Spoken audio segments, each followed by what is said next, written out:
Value added course के अंतर्गत environmental education पर्यावरणीय शिक्षा के बहुविकल्पीय प्रश्नों की श्रृंखला हमने शुरू की है। प्रोफेसर राजेंद्र सिंह रज्जू भैया विश्वविद्यालय के मुख्य परिसर या इससे संबंधित अन्य महाविद्यालयों में संचालित BA BSc BCom BBA BC प्रथम सेमेस्टर में इन्वायरमेंटल एजुकेशन बहुत ही महत्वपूर्ण प्रश्न पत्र है वैल्यू एडेड कोर्स का। यदि आप उत्तर प्रदेश या किसी अन्य राज्यों से हैं और आपके यहाँ भी इन्वायरमेंटल एजुकेशन बहुविकल्पीय प्रश्न पत्र के रूप में अनिवार्य प्रश्न पत्र के रूप में लागू है तो यह वीडियो आपके लिए बहुत ही इम्पॉर्टेंट होने वाली है। चलिए हम शुरू कर लेते हैं। जैसा कि आपको पता होगा कि हमने इसके पहले 3 वीडियो कर चुके हैं। पहली वीडियो में 40 प्रश्न किए थे, उसके बाद 50-50 प्रश्नों की श्रृंखला शुरू किए हैं, फिर 50 प्रश्न हमने 2 वीडियो में 100 प्रश्न इसमें किए थे और 40 प्रश्न पहले किए थे। इस वीडियो में हम फिर 50 प्रश्न करेंगे, प्रश्न संख्या 101 से लेकर 150 तक। ठीक है, Telegram channel link description box में, वहाँ से जुड़ जाइएगा ताकि हर एक अपडेट वहाँ पर आपको मिलते रहे। छोटी से छोटी, बड़ी से बड़ी। वीडियो को लाइक कर दीजिएगा। अगर चैनल पहली बार विजिट कर रहे हैं तो चैनल को सब्सक्राइब करके बेल आइकन प्रेस कर लीजिएगा ताकि आगे की भी इन्फॉर्मेशन आपको मिलती रहे। पहला प्रश्न है इस श्रृंखला का, पर्यावरणीय नैतिकता का मुख्य उद्देश्य क्या है? तो पर्यावरणीय नैतिकता का मुख्य उद्देश्य है मानव प्रकृति संबंध सुधार। इसका मुख्य उद्देश्य है, बाकी कोई उद्देश्य नहीं है। ठीक है, पर्यावरणीय नैतिकता का मुख्य उद्देश्य है मानव और प्रकृति के बीच में जो संबंध है उसको कैसे सुधारा जा सकता है, यही पर्यावरणीय नैतिकता है। अगला प्रश्न है प्राकृतिक संसाधनों का संरक्षण क्यों आवश्यक है? आर्थिक लाभ के लिए, पर्यावरण संतुलन के लिए, उद्योग विकास के लिए या जनसंख्या वृद्धि के लिए? तो प्राकृतिक संसाधनों का संरक्षण पर्यावरण संतुलन के लिए बहुत ही आवश्यक है। प्राकृतिक संसाधनों का मतलब पेड़ पौधे, जल, पहाड़, पर्वत, जितने भी प्राकृतिक संसाधन हैं उनका संरक्षण इसलिए करेंगे ताकि पर्यावरण में संतुलन बना रहे और मानव जाति या जो भी प्रजातियां इस पृथ्वी पर हैं वह इस जीवमंडल में सरवाइव कर सकें, रह सकें। इसलिए प्राकृतिक संसाधनों का संरक्षण बहुत ही आवश्यक है। अगला प्रश्न है जनसंख्या वृद्धि का पर्यावरण पर क्या प्रभाव पड़ता है? अगर जनसंख्या बढ़ रही है तो उसका पर्यावरण पर प्रभाव यह पड़ता है कि संसाधन जो हैं उस पर दबाव बढ़ता है। जो भी संसाधन है, चाहे वह प्राकृतिक संसाधन हो या मानवीय संसाधन हो, कोई भी संसाधन हो, उस पर दबाव बढ़ता है। जैसे जनसंख्या बढ़ेगी तो कूड़ा कचरा या अन्य चीज़ें वह भी बढ़ेंगी, जिससे प्राकृतिक संसाधनों पर दबाव बढ़ता है। प्राकृतिक हो चाहे मानवीय हो, वह सभी संसाधनों पर दबाव बढ़ता है। अगला प्रश्न है निम्न में से कौन सा असतत विकास का उदाहरण है? सतत विकास वो होता है जो वर्तमान समय में और भविष्य के लक्ष्यों को, विकास को ध्यान में रखते हुए किया जाता है। तो वृक्षारोपण आपका ये सतत विकास के अंतर्गत आ जाएगा। वर्षा जल संचयन यह भी सतत विकास के अंतर्गत आ जाएगा। ऊर्जा संरक्षण यह भी सतत विकास आ जाएगा। लेकिन जो अत्यधिक खनन हो रहा है वो असतत विकास के अंतर्गत आ जाएगा, क्योंकि वृक्षारोपण, वर्षा जल संचयन या ऊर्जा संरक्षण ये आप वर्तमान के दृष्टिकोण से और भविष्य के दृष्टिकोण को रखते हुए कर रहे हैं, इसलिए वह सतत विकास है। और खनन जो है आप तेजी से कर रहे हैं, जो कि भविष्य को ध्यान में नहीं रख रहे हैं, केवल और केवल वर्तमान को ध्यान में रख लें, इसलिए यह असतत विकास का उदाहरण है। अगला प्रश्न है मानव स्वास्थ्य पर वायु प्रदूषण का सबसे बड़ा प्रभाव किस रूप में पड़ता है? तो मानव स्वास्थ्य पर वायु प्रदूषण का जो प्रभाव पड़ता है वह श्वास रोग है। जैसे आप दिल्ली में वर्तमान समय में देख रहे होंगे प्रदूषण बढ़ा हुआ है। वायु प्रदूषण जब बढ़ता है तो देखिए आप लोग कि मास्क लोग लगा लेते हैं। क्यों? क्योंकि उनके जो नाक से जो प्रभाव पड़ता है शरीर के अंदर तक, वह वायु प्रदूषण के कारण पड़ता है। प्रभाव तो त्वचा पर भी पड़ता है, नेत्र पर भी पड़ता है, ठीक है, लेकिन सबसे ज़्यादा प्रभाव जो है वह श्वसन रोग पर पड़ता है। इसलिए यह उपयुक्त विकल्प सही है। अगला प्रश्न है, जल जनित रोग किससे फैलते हैं? जो रोग जल के द्वारा फैलते हैं वह किससे फैलते हैं? तो दूषित जल से फैलते हैं। जो गंदे पानी है उसकी वजह से ये जल जनित रोग फैलते हैं। अब अगला प्रश्न आ गया कि जल जनित रोग क्या है। अभी हमने पढ़ा कि जो गंदे पानी की वजह से जल जनित रोग फैलते हैं, तो वह जल जनित रोग कौन सा है? इसमें से आप टीबी, हैजा, अस्थमा, कैंसर। तो हैजा जो है वह जल जनित रोग है। अगला प्रश्न है, शोर नियंत्रण का सबसे अधिक प्रभावी उपाय क्या है? शोर नियंत्रण का सबसे अधिक प्रभावी उपाय हरित पट्टिका है। पर्यावरणीय प्रदूषण से सबसे अधिक प्रभावी कौन होता है? पर्यावरणीय प्रदूषण से सबसे अधिक प्रभावित मनुष्य भी होते हैं, पशु भी होते हैं, मानव भी होते हैं। ठीक है, तो उपयुक्त सभी यहाँ पर ऑप्शन में है, तो उपयुक्त सभी लिखा जाएगा कि पर्यावरण से जो सबसे अधिक प्रभावित होता है वह ये सभी प्रभावित होते हैं। अगला प्रश्न है, नवीनीकरण संसाधनों का लाभ क्या है? तो नवीनीकरण जो संसाधन है उनके लाभ हैं कि उन्हें हम पुनः प्राप्त कर सकते हैं। आपको हमने इसके पहले की वीडियो में नवीकरणीय व अनवीकरणीय संसाधनों के बारे में बहुत डिटेल से बताया है। अगर आपने नहीं देखा उस वीडियो को, तो वीडियो को पहले जाकर विजिट करके चैनल पर देख सकते हैं। प्लेलिस्ट बनी हुई है, प्लेलिस्ट आपको डिस्क्रिप्शन बॉक्स में भी मिल जाएगी। उस प्लेलिस्ट में आप उस वीडियो को ज़रूर कवर करिएगा।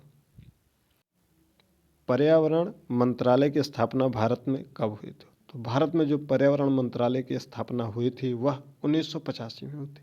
जितने भी सन वाले प्रश्न हैं, जितने भी दिवस वाले प्रश्न हैं, उन प्रश्नों को एक कॉपी में आप नोट कर लीजिएगा। अंतिम समय में रिवीजन करने में आपको आसानी होगी, क्योंकि वहाँ से हर हाल में आपको प्रश्न देखने को मिलेंगे और आप वहाँ पर अगर थोड़ा सा गलती कर दिए तो फिर आप एकदम आसान प्रश्न को गलत करके चले आएंगे और आपका अंक कम हो जाएगा। तो इसलिए जितने भी सन वाले प्रश्न हैं, दिवस वाले प्रश्न हैं, उनको अलग से कॉपी में नोट कर लीजिए। अगला प्रश्न है, ग्रीन हाउस प्रभाव का सबसे बड़ा दुष्परिणाम क्या है? ग्रीन हाउस प्रभाव का सबसे बड़ा दुष्परिणाम वैश्विक उष्मीकरण है। जलवायु परिवर्तन का सीधा प्रभाव किस पर पड़ता है? जलवायु परिवर्तन का प्रभाव कृषि पर भी पड़ता है, मानव स्वास्थ्य पर भी पड़ता है, जैव विविधता पर पड़ता है, यानी कि उपयुक्त सभी पर जलवायु परिवर्तन का सीधा प्रभाव पड़ता है। सौर ऊर्जा का मुख्य लाभ क्या है? महंगी ऊर्जा, प्रदूषणकारी ऊर्जा, स्वच्छ ऊर्जा या सीमित ऊर्जा? सौर ऊर्जा का जो मुख्य लाभ है वह स्वच्छ और पर्यावरण अनुकूल ऊर्जा होती है। सौर ऊर्जा यही इसका मुख्य लाभ है। पर्यावरण अनुकूल भी होता है, आपके हो सकता है कि ऑप्शन में आ जाए पर्यावरण अनुकूल इसका लाभ है, तो वह भी सही है। स्वच्छ ऊर्जा व पर्यावरण अनुकूल ऊर्जा सौर ऊर्जा का मुख्य लाभ है। अगला प्रश्न है, वनों का कटाव किस समस्या को जन्म देता है? तो वनों का जो कटाव है वह बाढ़ को भी जन्म दे सकता है, मरुस्थलीकरण को भी जन्म देगा, मृदा अपरदन को भी जन्म देगा, यानी कि उपयुक्त सभी को। ठीक है, तो यानी कि इसमें आपका विकल्प डी सही होगा। पर्यावरण शिक्षा क्यों आवश्यक है? पर्यावरण शिक्षा जागरूकता के लिए बहुत ही आवश्यक है, ताकि लोग जागरूक हो सकें और अपने पर्यावरण को संरक्षित कर सकें। निम्न में से कौन सा मानव निर्मित आपदा है? तो मानव निर्मित जो आपदा है, भूकंप वह प्राकृतिक है, बाढ़ भी प्राकृतिक है, ज्वालामुखी भी प्राकृतिक है। जो औद्योगिक दुर्घटनाएं हो रही है वह मानव निर्मित आपदा है, यानी कि मानवीय आपदा है। तो यह विकल्प आपका विकल्प नंबर सी सही होगा। अगला प्रश्न है, पर्यावरण संरक्षण में जनता की भूमिका क्या है? तो जनता की भूमिका है कि वह जागरूक रहे और पर्यावरण संरक्षण में अपना सहभागी जरूर बने। स्वच्छ भारत अभियान का मुख्य उद्देश्य क्या है? स्वच्छ भारत अभियान का मुख्य उद्देश्य स्वच्छता है। अगला प्रश्न है, पर्यावरणीय असंतुलन का प्रमुख कारण क्या है? पर्यावरणीय असंतुलन का प्रमुख कारण मानव की गतिविधियां हैं। जो मानव अपनी गतिविधियों के कारण पर्यावरण को असंतुलित कर रहा है, वह केवल और केवल मानव की गतिविधियां हैं जिसके कारण पर्यावरण असंतुलित हो रहा है। अगला प्रश्न है, जैव विविधता संरक्षण से क्या लाभ होता है? तो जैव विविधता संरक्षण से आपका क्या लाभ होता है? क्या पारिस्थितिकी संतुलन, आर्थिक लाभ, सौंदर्य या उपयुक्त सभी? तो जैव विविधता संरक्षण से ये उपयुक्त सभी, विकल्प नंबर 4 आपका सही है। पर्यावरणीय कानूनों का उद्देश्य क्या है? पर्यावरणीय कानूनों का उद्देश्य है संरक्षण सुनिश्चित करना, अन्यथा लोग जो भी प्राकृतिक हैं उनको नुकसान पहुंचाते रहेंगे। इसीलिए पर्यावरणीय कानूनों का उद्देश्य जो है वह संरक्षण सुनिश्चित करना है। पर्यावरण प्रदूषण नियंत्रण में सबसे महत्वपूर्ण क्या है? तो पर्यावरण प्रदूषण नियंत्रण में सबसे महत्वपूर्ण जन भागीदारी है। सतत विकास का मुख्य लक्ष्य क्या है? इसके बारे में हमने बहुत पहले हर एक वीडियो में बताया है कि वर्तमान और भविष्य दोनों की आवश्यकताओं की पूर्ति करने के लिए सतत विकास बहुत ही आवश्यक है। यही इसका मुख्य लक्ष्य ही है, सतत विकास का। पर्यावरण संरक्षण में युवाओं की क्या भूमिका है? आप सभी युवा हैं तो आपकी क्या भूमिका है पर्यावरण संरक्षण में? तो आपकी भूमिका यही है पर्यावरण संरक्षण में कि आप जागरूकता फैलाएं, ज़्यादा से ज़्यादा लोगों को पर्यावरण संरक्षण के प्रति जागरूक करें। अगला प्रश्न है, पर्यावरणीय समस्याओं का समाधान कैसे संभव है? तो पर्यावरणीय समस्याओं का समाधान व्यक्तिगत हो नहीं सकता, सरकारी प्रयास से तो होने को रहा, तकनीकी उपाय तो हो नहीं सकता। यह सामूहिक प्रयास है जिससे हम पर्यावरणीय समस्याओं का समाधान कर सकते हैं।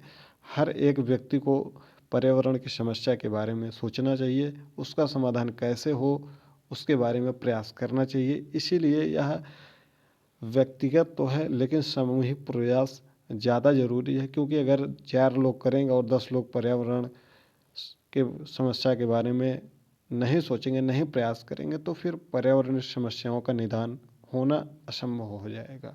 क्योंकि 4 लोग साफ करेंगे कुछ चीज़ें और 10 लोग आके फिर वही गंदगी कर देंगे, तो पर्यावरणीय समस्याओं का इसी प्रकार से कई चीज़ें हैं जो समस्या का समाधान होना असंभव हो जाएगा। मानव और पर्यावरण के बीच संबंध कैसा है? तो परस्पर निर्भर हैं एक दूसरे पर। प्राकृतिक संसाधनों का विवेकपूर्ण उपयोग क्या कहलाता है? तो प्राकृतिक संसाधनों का जो विवेकपूर्ण उपयोग आप करेंगे वह संरक्षण कहलाएगा। पर्यावरणीय स्थिरता का क्या अर्थ है? पर्यावरणीय स्थिरता का अर्थ है संतुलन बनाए रखना। पर्यावरण संरक्षण का अंतिम लक्ष्य क्या है? पर्यावरण संरक्षण का अंतिम लक्ष्य है मानव का कल्याण।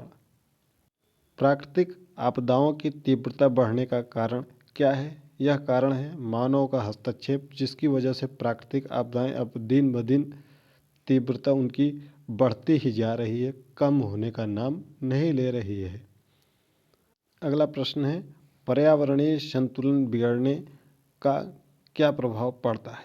पर्यावरणीय संतुलन का बिगड़ने से मानव के स्वास्थ्य प्रभावित होते हैं, कि जलवायु बदलती है या जैव विविधता घटती है या उपयुक्त सभी? तो इसमें विकल्प आपका सही होगा, विकल्प नंबर डी, उपयुक्त सभी। यह जो है पर्यावरणीय संतुलन के बिगड़ने से इसका प्रभाव पड़ेगा जैव विविधता पर भी, जलवायु पर भी, मानव स्वास्थ्य, यह सभी पर्यावरण संतुलन बिगड़ने से प्रभावित होंगे। पर्यावरण संरक्षण की जिम्मेदारी किसकी है? पर्यावरण जो संरक्षण की जिम्मेदारी है वह सरकार की भी है, समाज की भी है और व्यक्ति की है, यानी कि यह सभी की जिम्मेदारी हमारी है, हमारी भी है और आपकी भी है और आपसे संबंधित सभी मनुष्यों की यह जिम्मेदारी है कि पर्यावरण संरक्षण को अपनी पूरी जिम्मेदारी निष्ठा के साथ निभाएं। प्राकृतिक संसाधनों के संरक्षण से क्या सुनिश्चित होता है? तो प्राकृतिक संसाधनों के संरक्षण से हमारे जो भविष्य की सुरक्षा है वह सुनिश्चित होती है। प्राकृतिक संसाधनों के संरक्षण से भविष्य की जो सुरक्षा है वह सुनिश्चित होती है। पर्यावरणीय चेतना का अर्थ क्या है? तो पर्यावरणीय चेतना का अर्थ है जागरूकता। ठीक है, जागरूकता। पर्यावरण प्रदूषण कम करने का सबसे सरल उपाय क्या है? तो पर्यावरण प्रदूषण का कम करने का सबसे सरल उपाय वृक्षारोपण है। वृक्षारोपण करने से पर्यावरण प्रदूषण कम हो सकता है। सामाजिक वानिकी का मुख्य उद्देश्य क्या है? सामाजिक वानिकी का मुख्य उद्देश्य है ग्रामीण विकास और पर्यावरण में संरक्षण। पर्यावरणीय क्षति की भरपाई का सिद्धांत क्या कहलाता है? यह सिद्धांत प्रदूषक भुगतान सिद्धांत कहलाता है। जितने भी प्रश्न हैं आपको बहुविकल्पीय रूप में बताए जा रहे हैं बहुत तेज़ी के साथ, ताकि आप उन प्रश्नों को जानते रहिए। बहुत कठिन प्रश्न नहीं रहेंगे कि आप नहीं कर पाएंगे, लेकिन आप उसको एक बार देखे रहेंगे तो वहाँ पर डाउट बिल्कुल भी नहीं होंगे और तुरंत आप प्रश्नों को हल करते हुए चले जाएंगे। बहुत ही सिंपल प्रश्न आपकी परीक्षा में आएंगे।